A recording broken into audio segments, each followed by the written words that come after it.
Luke is almost at the end of his personal letter to his friend Theophilus, where he tells the story and the facts about Jesus. But what an end! He can hardly miss but tell in detail what happened with Jesus when he came for the last time back to Jerusalem. So this lesson we're looking at Jesus in Jerusalem. Jesus has been in Jerusalem a few times. That's true. When presented as a baby, at 12 years of age, when tempted by Satan, and more. What's the scope of this lesson? The closing week of Jesus' ministry. Okay. 7 days spent in the capital, the beloved town, the holiest of all, Jerusalem. What a week, huh? From Hosanna to crucify him. But the lesson leads us through some important events that happen in between as well, so let's check them out. Yeah. Never before, regardless of where Jesus went or what he did, has he been celebrated and welcomed like when he entered in Jerusalem. Not Dr. Luke nor any other gospel writers report of a celebration of such a magnitude for Jesus alone. It seemed that Jesus enjoyed it. It seemed that he approved of it, and he felt like a perfect fit for the praise and honors that were offered by the spectators. Lots of expectations along with the celebration. Jesus' entry fulfilled a prophecy and was testifying about the coming king. But even the closest one to Jesus, the one that he was preparing for a few years now, were getting it wrong.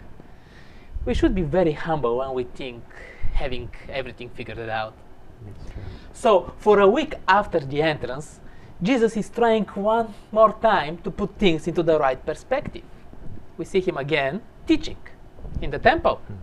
And Jesus is concerned about the worship in the temple as for what it pointed to, namely, the Lamb of God, Messiah. He couldn't just watch what church had become. What an indignation. And it wasn't for the first time. Jesus started his ministry with a similar cleansing, and now at the end, he is doing it again. And after that, he started teaching daily in the temple. The Son of God, meeting with people in church, preaching the gospel. This is what it's all about, right? Well, the teachers and leaders, they didn't like it. What's with that? Lost privileges. Have you had a credit card that you have conveniently used for years? Then you stop using it for months and probably years, and the company sends you a couple of reminding, appealing, nice letters, when all of a sudden, one day you get a letter, and the credit card with all the privileges and benefits has been cancelled. It's closed. And it seems that in our relationship with God, there is timing. There is a graceful period beyond which terms change. Exactly what happened with Israel. And Jesus held the leaders of the nation as primarily responsible for that. So the question is, do I have the humility to hear his voice when he appeals to me for a change in my life? The story that Jesus told the people is extremely powerful. Those that were supposed to manage and take care of the vineyard suddenly decided that it's their own. They beat the messenger and killed the son of the owner. What a sad human reality. But especially in the spiritual domain, how is it possible that so often we decide that we are the owners? Now, during this last week when Jesus entered into the Jerusalem, then cleansed the temple, then confronted the leaders of Israel, the tables have turned, and he became an object of ferocious attacks on behalf of the chief priests and the teachers of the law.